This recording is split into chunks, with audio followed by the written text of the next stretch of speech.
You ask Tiger to solve. This deals with linear equations with one unknown. The final result is x equals -1. Let's solve it step by step. Group all x terms on the left side of the equation. Subtract 4x from both sides. Group like terms.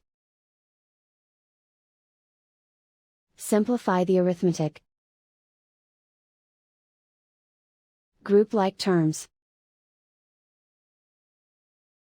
Simplify the arithmetic. Group all constants on the right side of the equation. Add 5 to both sides. Simplify the arithmetic.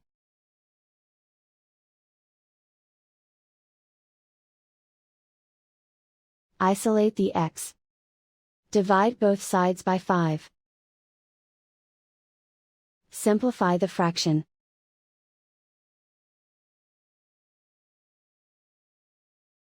And so the final result is x equals -1.